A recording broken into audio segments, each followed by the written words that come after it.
patrocinados pelo Ministério Público.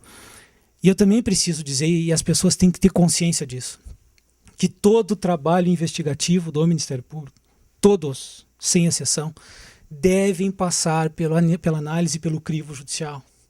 O promotor de justiça não pode arquivar qualquer expediente investigatório em promotoria. Se ele fizer isso, ele está cometendo um crime, ele está descumprindo regulamentações administrativas que aqui no Rio Grande do Sul nós temos desde 2004. A nível nacional nós temos desde 2006, com resoluções do Conselho Nacional. E ele pode ser sancionado administrativamente por isso. Não só pode, como deve. Se um promotor de justiça está sendo investigado pela sua corregedoria, criminalmente, esse expediente contra o promotor de justiça só pode ser arquivado judicialmente. Ele tem que sim passar por um crivo judicial para se verificar se é caso ou não de arquivamento. Se eventualmente a Corregedoria do Ministério Público, a Procuradoria de Justiça, que é a instância administrativa máxima do Ministério Público, eventualmente tentar contornar a situação para favorecer aquele determinado promotor, o cidadão, a autoridade policial, o agente político que se sentir prejudicado, pode recorrer ao Conselho Nacional do Ministério Público em Brasília. Ele pode pedir uma determinada providência administrativa contra o Procurador-Geral de Justiça ou a Corregedoria daquele determinado promotor para que adote as providências necessárias para a responsabilização. Mas dentro desse contexto, eu vejo, porque a gente trabalhou e a gente vê o dia a dia, isso é muito, muito remoto acontecer, até porque eu nunca vi na minha vida, e digo por justeza, eu nunca vi uma condução de uma investigação mal feita, um arquivamento tensionado pela, digamos assim, pela maldade para o Ministério Público. Eu nunca vi na minha vida. Então eu acho que isso é uma questão muito mínima que acontece, de tu ver um promotor, é a minha opinião, né, agora como leigo, né, eu nunca vi um promotor sendo processado por alguma situação contrária à lei ou mesmo fazendo uma coisa errada, eu nunca vi. Então eu acho que isso aí é muito pouco. É muito pouco. E eu acho que o mais importante disso aí, e aí eu vou fazer uma pergunta, é assim, a gente tem a polícia, que a polícia é uma polícia judiciária determinada em Constituição que tem um fundamento científico, tem uma preparação, tem uma escola de investigação, né? E muitas vezes eu vi em cenários de crime os policiais entrar, determinar a situação foi essa, a dinâmica do crime foi essa. E depois nós vamos ver pelos institutos de perícia que fechou, né? Hoje, o Ministério Público entra nesses grandes crimes. A preparação para isso, doutor. O promotor público, quando sai de uma escola processual, de profunda análise do contraditório e do sentido acusativo, e muitas vezes até absolutório, que ele tem, e aí é a pergunta que um jovem fez a mim, o promotor, de forma acadêmica, ele está preparado hoje para fazer uma investigação profunda? Eu vou responder e vou devolver com outra pergunta. Uhum. Hoje, o primeiro fiscal do trabalho policial, da legalidade do trabalho policial, para dizer se ele está certo ou não, é o Ministério Público. Com certeza. Porque se o mandado de busca foi ilegalmente cumprido, o primeiro a responsabilizar a autoridade policial deveria ser o Ministério Público. Então, o conhecimento técnico de como se manejar uma investigação, me parece que o Ministério Público tem. Porque se ele não tivesse, ele não poderia analisar a legalidade. Temos outras questões. Por exemplo, hoje no estado do Rio Grande do Sul, o Instituto Geral de Perícias não é vinculado à polícia. É um órgão técnico vinculado à Secretaria de Segurança, que não é vinculado à Polícia Civil. Os delegados requisitam as perícias ao Instituto de Criminalística, assim como o promotor pode fazer. O Instituto de Criminalística não trabalha para a Polícia Civil. Ele não é subordinado ao delegado de polícia. Assim como os médicos peritos também não são. São órgãos completamente distintos. O que eu coloco, e tenho colocado das vezes que eu fui chamado a falar a respeito, é um outro detalhe. Me parece, e eu não quero aqui passar uma visão corporativa, me parece que os promotores de justiça e os procuradores da República, nós acabamos tendo uma vantagem quando investigamos. E essa vantagem decorre da seguinte questão.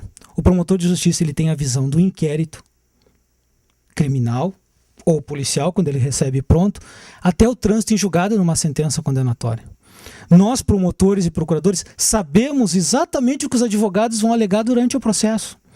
Então, durante a investigação, nós tentamos, sempre que possível, fechar toda e qualquer porta que possa servir de subterfúgio para a absolvição dos acusados. Dou exemplos práticos com relação a isso. Também já tenho dito isso várias vezes, quem já me ouviu falar a respeito. Jamais, e quem acompanhou o trabalho investigativo nossos aqui em Lajeado, jamais nós vamos ouvir um acusado na promotoria sem a presença de advogado.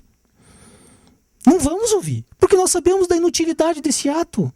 Não adianta nada para o Ministério Público se pegar uma confissão de alguém na delegacia, na promotoria de justiça, se sabe quando ele estiver perante o juiz, ele vai dizer: o promotor me pressionou. O promotor me disse que se eu não confessasse, ele ia prender a minha mulher. O promotor disse que se eu não confessasse, ele ia prender o meu pai.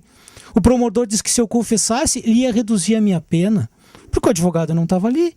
E a gente sabe que a primeira pergunta que o advogado vai fazer é a seguinte: por que não tinha um advogado junto? A Constituição não autoriza a ampla defesa. Aí vai se dizer assim, ó, a investigação é um ato inquisitório. Aqui nós não temos que dar ampla defesa para ninguém. Mas se eu só tiver aquela confissão, do que me adianta essa confissão em juízo?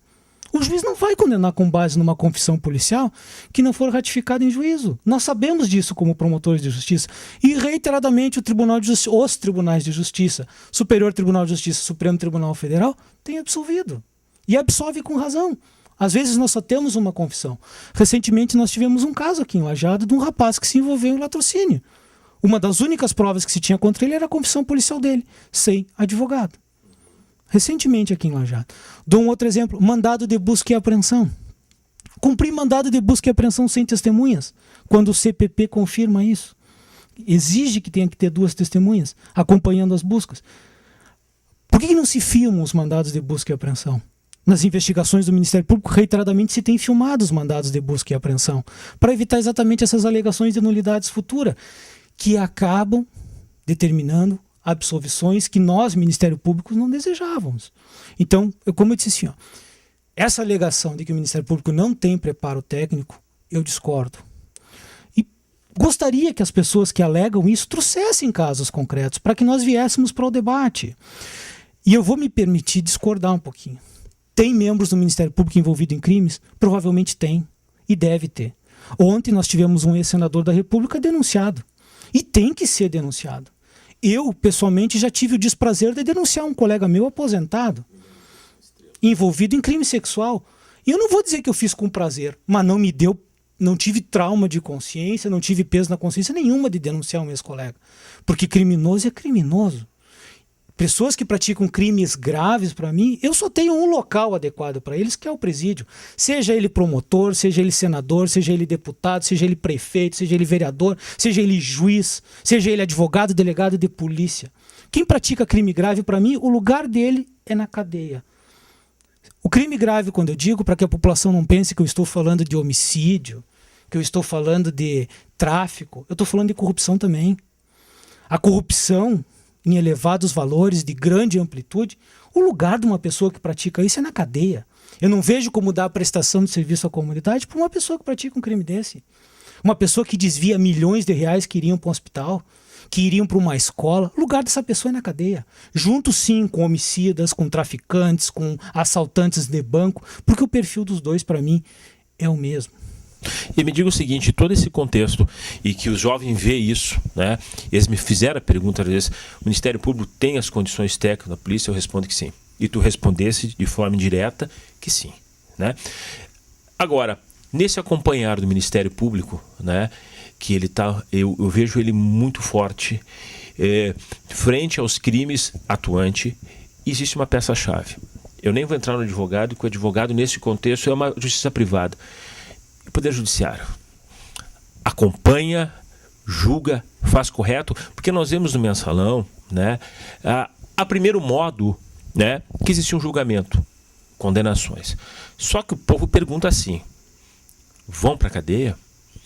O que faz questionar se no Supremo existe, na verdade, esse contexto. Julgaram, fizeram um cheque, agora eu quero sacar o dinheiro, eu quero ver o cumprimento. O Judiciário hoje, ele está preparado para essa estrutura que é o Ministério Público, e na qual as massas, digo, os jovens, meteram nesse comprometimento, tá, vamos processar, eu vou te dar a minha perspectiva futura de um país melhor, tu vai ser o meu escudo. Mas aí, o judiciário, como é que tu vê essa questão judiciária? Ele vai se comportar na maneira de como quer a justiça mesmo? Ou nós temos juízes meio dúbios, meio, digamos, não vou dizer inseguros, mas muito processuais ou muito garantistas, uma coisa que não podiam ser. Como é que tu vê essa situação do judiciário no acompanhamento desse todo esse contexto social? Assim como o trabalho da polícia depende do Ministério Público, o Ministério Público depende sim do judiciário. Não vai adiantar nada os promotores de justiça ajuizarem milhares de ações penais, milhares de ações eleitorais, milhares de ações civis públicas, se não houver essa parceria do judiciário. E agora eu falo a minha visão pessoal do problema. Não é a visão institucional. Me parece que, até hoje, eu vou dizer assim, até esses movimentos sociais, nós tivemos um judiciário muito voltado ao individual, esquecendo o coletivo. Muito voltado ao individual, a garantia do direito fundamental individual e esquecendo o reflexo desse direito no coletivo. Para que as pessoas que nos assistem possam entender melhor. Quando o Supremo Tribunal Federal decidiu pela inconstitucionalidade dos crimes hediondos, ali o Congresso havia dado resposta. O Congresso havia mandado encarcerar aqueles que praticassem crimes hediondos que cumprissem 2/3 da pena. Doutor promotor, foi uma satisfação nesse tempo nós estarmos contigo e nós vamos retomar no próximo programa a respeito disso. A questão de hondeza, a questão de como os políticos foram maleáveis numa situação grave. Vamos aguardar o próximo programa?